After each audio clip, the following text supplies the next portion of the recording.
3.5 కోట్ల నుండి 5.5 కోట్ల బడ్జెట్ లో ప్రీమియం విల్లాస్ లో centralised AC with fresh air infusion అందిస్తుంది జనప్రియ అప్స్కేల్ ఎలీసియం.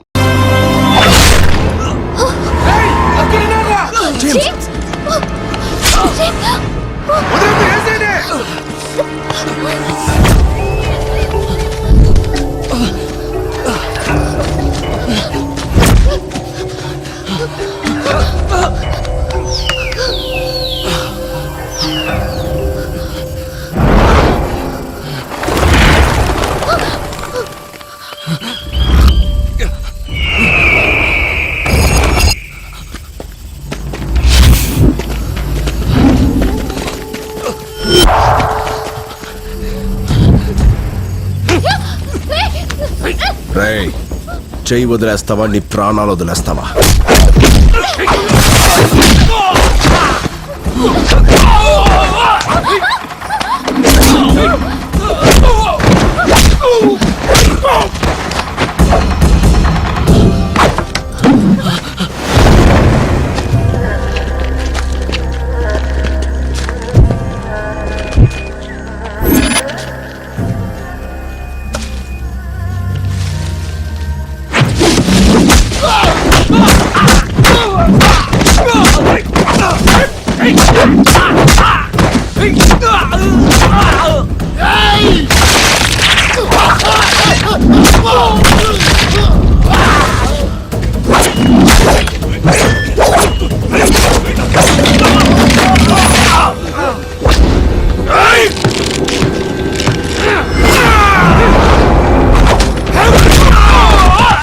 పదండి.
కొట్టరా దాన్ని.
రే జేమ్స్, తన పేరు అమ్ము అని నీకెలా తెలుసు? మా అమ్మ నాన్న తప్పించి నన్ను చెర్రి అని పిలిచేది అమ్ము మాత్రమే. ఈ డాలర్ కూడా తనే ఇచ్చింది. అంటే అంటే నువ్వు సూర్యనారాయణ గారి కొడుకువా?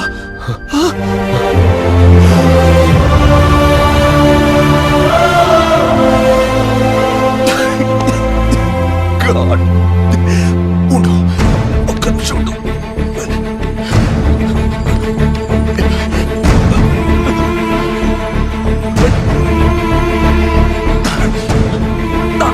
హలో నాన్న, రాజ్ ఎవరో కాదు, సూర్యనారాయణ గారి కొడుకు నాన్న.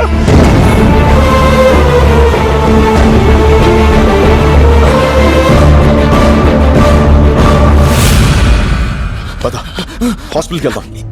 ఇప్పుడు నేను బతకడం ఇంపార్టెంట్ కాదు, ఒక నిజం బతకడం ఇంపార్టెంట్, ఒక ఆశయం బతకడం ఇంపార్టెంట్. ఆ రోజు ఊరందరికీ పట్టాలు పంచుతుండగా జరిగింది ప్రమాదం కాదు, ప్రమాదంగా సృష్టించారంతే. మా నూరు రాయదుర్గం. ఆ గ్రామ ప్రజలకి కనిపించిన దైవం సుంకులమ్మ అయితే కనిపించే దేవుడు మీ నాన్న సూర్యనారాయణ. మీ నాన్న రఘుపతి గారు కాలేజ్ రోజుల నుంచి ప్రాణ స్నేహితులు.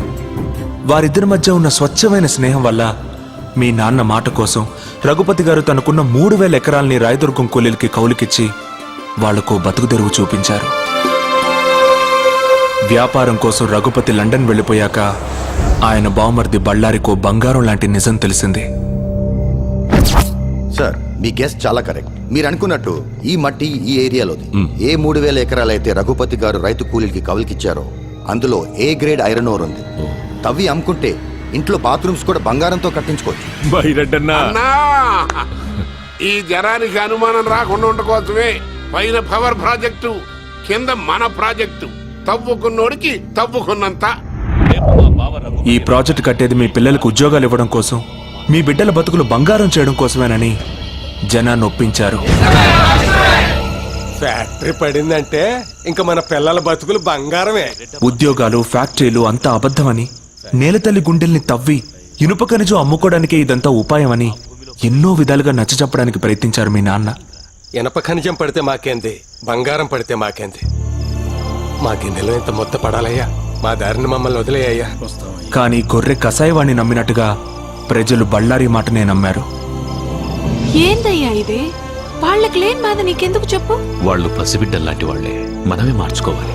రఘుపతి లండన్ నుంచి రాగానే ఈ విషయం గురించి మాట్లాడతా. వాడు నా మాట కాదంటావు. ఎక్కడి నిజాన్ని శంకుస్థాపనకొస్తున్న రఘుపతికి చెప్పేస్తాడోనని రాత్రికి రాత్రే మీ నాన్నని ఎత్తుకెళ్లారు. రఘుపతి ఊరు వదిలి వెళ్లే వరకు నోరు విప్పితే నిన్ను మీ అమ్మని చంపుతానని బెదిరించారు. ఆ తర్వాత రోజు రఘుపతి గారు లండన్ నుంచి వచ్చారు. ఊరందరి కళ్ళు రఘుపతి గారి కోసం చూస్తుంటే ఆయన కళ్ళు మాత్రం మీ నాన్న కోసం వెతికాయి. సూర్యనారాయణ వేస్తాడనుకున్నాను. ఏడి బళ్ళారి వాడు పేదోళ్ళకి మేలు జరిగితే మొక్కు తీర్చుకుంటానని శ్రీశైలం వెళ్ళాడు. ఓహో, ఏదైనా ఒకరోజు తెల్లవారుజామున సూర్యుడన్నా ఆలస్యంగా వస్తాడేమో కానీ నేనొచ్చానని తెలిస్తే సూర్యనారాయణ ఆలస్యంగా రాడే అని అనుమానించాడు. ఆ అనుమానంతోనే ఇంటికెళ్ళాడు. మీ అమ్మ పెట్టిన కన్నీళ్లతో జరిగింది తెలుసుకున్నాడు.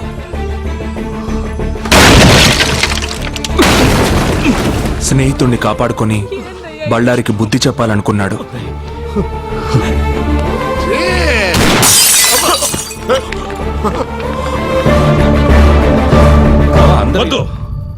పొండి, ఊరొదిలి వెళ్ళిపోండి.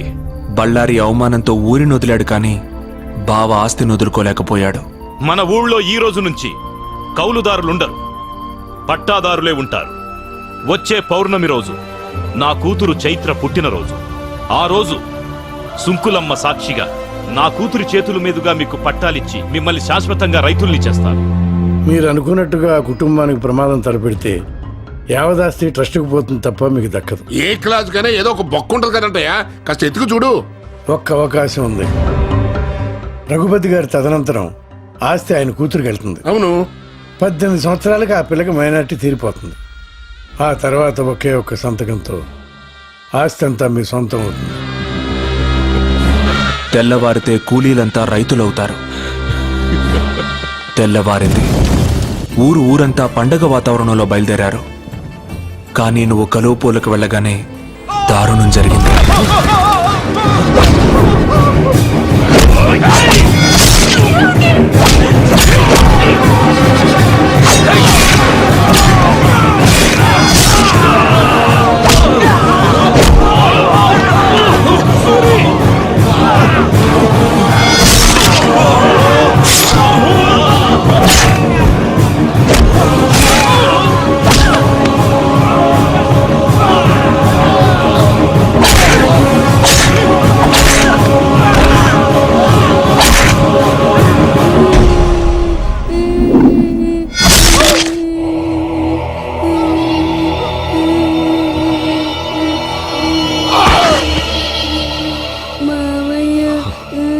ఈ రోజు నుంచి నేను మావయ్యని కాదు, మీ నాన్నని. ఆస్తి కోసం అమ్ము నక్కున చేర్చుకుని తండ్రయ్యాడు బళ్ళారి. బతికిన వాళ్ళని బెదిరించి బాణాసంచా కాలుస్తుండగా ట్రాన్స్ఫార్మర్ పేలి ప్రమాదం జరిగిందని ఊరిని పోలీసుల్ని నమ్మించాడు.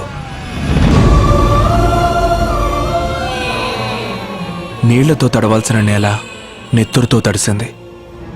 మట్టి కోసం పోరాడిన మీ నాన్న మట్టిలోనే కలిసిపోయాడు.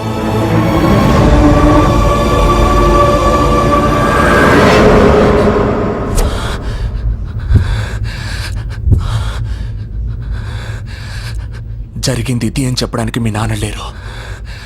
ఇప్పుడు అవకాశం నీకొచ్చింది. దేవుడు నన్ను ఎందుకు బతికించాడో ఇప్పుడు అర్థమైంది. ఇదిగో ఆ 3000 ఎకరాల దస్తావేజులు.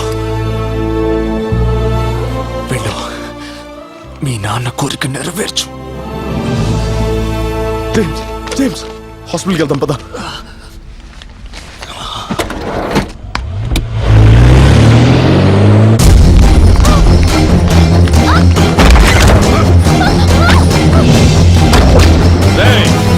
బళ్ళారికి ఫోన్ కొట్టట్రా.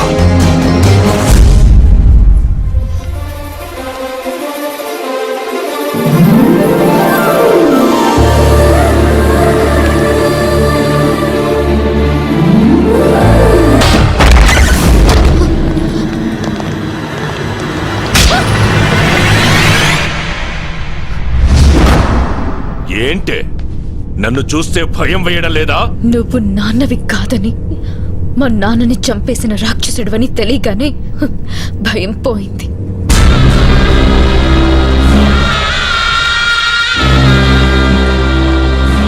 ఇంతప్పటి నుంచి పెంచాను. నేను నాన్నని కాదని దానికెలా తెలిసింది లాయరు? సరిగ్గా తను మేజర్ అయిన రోజు రాత్రే ఇంట్లోంచి పారిపోవాలన్న ఐడియా దానికి ఎట్ట వచ్చింది లాయరు? నన్ను అడుగుతున్నారేంటండి? నాకేం తెలుసు? నీకు తెలియకుండా నీ కొడుకు జేమ్స్ ఫారెస్ట్ లో ఏం చేస్తున్నాడ్రా? నీకు తెలియకుండా నీ కొడుకు దీన్ని కాపాడడం కోసం ఎందుకు పడిచేస్తున్నాడ్రా? తెలుసురా, నేను పంపితేనే నా కొడుకు అమ్మును కాపాడటానికి ఫారెస్ట్కి వెళ్ళాడు. యుద్ధంలో గెలవాలంటే ముందు చనిపోయేది సైనికులే నాన్న అని చెప్పి మరీ ప్రాణాలు తెగించాడు. అసలు ఈ కథకి ఆక్సిజన్ పోసిందే నేను. ఏంట్రా అలా చూస్తున్నారు? మీలాంటి వ్యధలు చేసిన పాపాలు అంత తొందరగా మర్చిపోరు. ఒక్కసారి చేసిన గుర్తుకు తెచ్చుకోండి. ఆస్తి మీ సొంతం కావాలంటే 15 సంవత్సరాలు మీరు ఓపిక పడ్డారు. తను మేజర్ అయితే ఆస్తి మీ సొంతం చేసుకోవచ్చని ఆ రోజు మీకు చెప్పింది మీ మేలు కోసం కాదురా, అమ్ము మీ నీడలో సేఫ్ గా ఉండటం కోసం. ఎదిగే తన వయసుతో పాటు నిజాన్ని నూరిపోశాను. తను మేజర్ అయ్యే లోపు మాకు మగాడు కావాలి. అందుకే కత్తిలో ఉండే పదును, బుల్లెట్ లో ఉండే పవరు, బాంబులో ఉండే విస్ఫోటనం, ఈ 3 బస్తీ కుర్రాళ్ళలో చూసి మీకు మొగుడుగా సెలెక్ట్ చేశాం. రే, నా పక్కనే ఉంటూ నా ఉప్పు తింటూ ఎట్టా చేసావురా ఇదంతా? నిన్ను చూసే నేర్చుకున్నాను బళ్ళారి. చంపరా! 1000 గడపల్లో దీపాలు వెలగాలంటే మన ఇంటి దీపం ఆరిపోయినా పర్లేదన్నాడురా నా కొడుకు. కానీ చంపే ముందు మీరందరూ ఏమవుతారో ఆలోచించుకోండి. ఏంట్రా ఆలోచించేది? నీ బస్తి నా కొడుకు వచ్చి మా ఇంట్లో చెప్పాలని ఆరుతాడా? బస్తీ నా కొడుకు కాదురా కుర్రాడు. రాయదుర్గం గుర్తుందా? 3వ వార్డు, 4వ వీధి, పంచాయతీ ఆఫీసు పక్కిళ్ళు, సూర్యనారాయణ. సూర్యనారాయణ కొడుకేరా కుర్రాడు. సూర్యనారాయణ కొడుక? ఏంట్రా అడు సూర్యనారాయణ కొడుక? ఏంటి, శరీరంలో సునామీ వచ్చిందా? దేవుడు ఎంత గొప్పవాడో చూసారా? పేదవాళ్ల కన్నీళ్లకు కరిగి ఆ సూర్యనారాయణ కొడుకునే మాకు కలిపాడు. ఇప్పుడు వాడు బయలుదేరుంటాడు. కాదు, నా మొగుడు బయలుదేరుంటాడు. అడుగులో అడుగేస్తూ, జనం కోసం ముందడుగేస్తూ, జూను విడిచిన పులిలా, జూలు బెదిల్చిన సింహంలా, సీమగడ్డ మీద పోలో గుర్రలా దూకపోతున్నాడ్రా.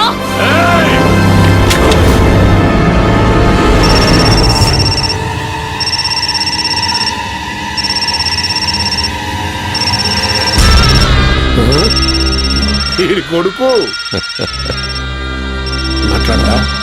మాట్లాడో. ఇది వాడికి హ్యాండ్ ఓవర్ చేసిన డాక్యుమెంట్స్ తీసుకుని రాయదుర్గానికి రమ్మను. ఎక్కడి నుంచి అయితే వాడు తప్పించుకున్నాడో అక్కడే వాడిని ఫినిష్ చేస్తాం. లేకపోతే ఇది ఇక్కడే దచ్చది. మాట్లాడో. హలో నాన్న, నేను అమ్ముని తీసుకుని రాయదుర్గం వస్తున్నా. రాజుని పేపర్లు తీసుకుని అక్కడికి వచ్చే అమ్ము చచ్చిపోతుందన్న భయంతో చెప్పలేదురా, అక్కడికి వెళ్ళి మీరు చావబోతున్నారన్న ఆనందంలో చెప్పా.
అదే నడక, అదే పొగరు.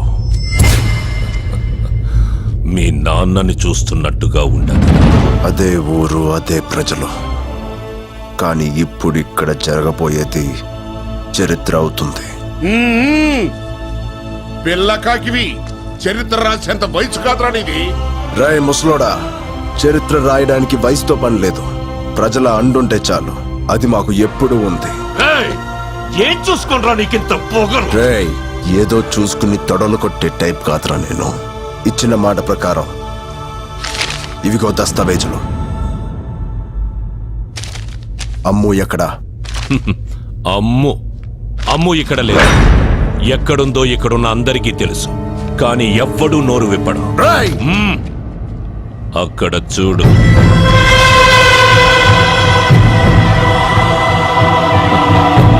పాపం, 13 సంవత్సరాల క్రితం ఇదే నేలలో కలిసిపోయారనుకున్న మీరు బతికుండారని తెలవగానే పరుగెత్తుకొచ్చినారా జనం.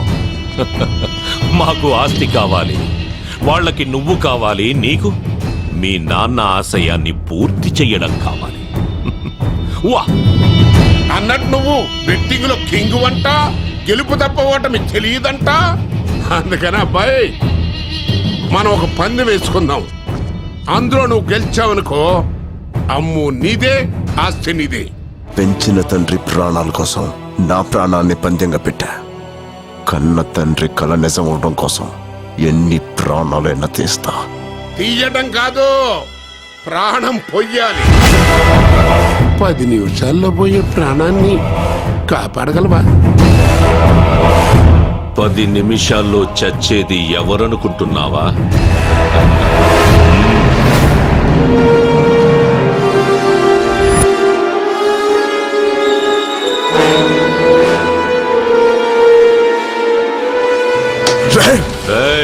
అరవకు. ఏ ఊరి కోసం మీ వాళ్ళందరూ ప్రాణాలు వదిలారో అదే ఊళ్ళో నీ అమ్ము ఉంది. సుంకులమ్మ మీద ఒట్టేసి చెప్తున్నా, 1000 గడపన్న ఆ ఊళ్ళో నీ అమ్ము ఏ గడపలో ఉందో కనిపెడితే చచ్చిన మీ నాన్న ఆశయం బతుకుతుందిరా. వెళ్ళా.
సూర్యనారాయణ పెట్టంటే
చూసాం. ఊరికి ఓచకోతంటే చూపించు బాబు.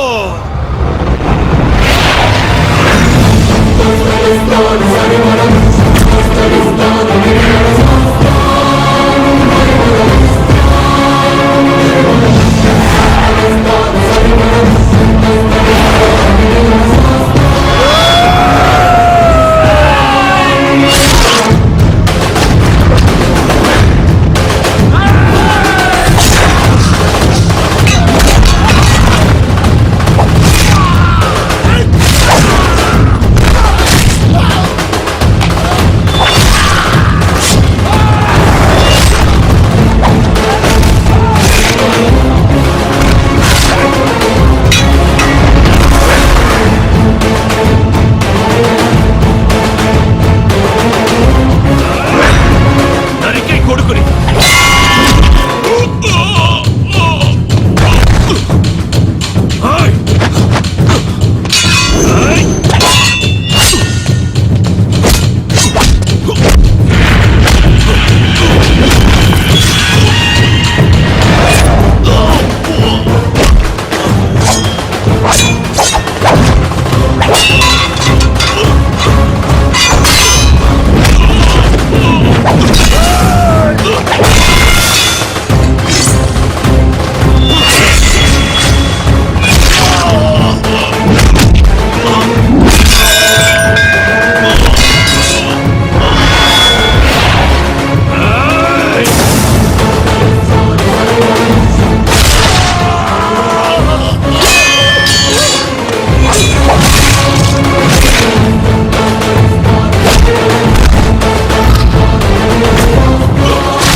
నీ చేతుల మీదుగా పట్టాలు పంచాలన్న మీ నాన్నగారి కోరిక ఎన్నాళ్ళకి నెరవేరింది. ఆ పెద్దోళ్ళు ఎద్దరూ మీ కడుపున కవల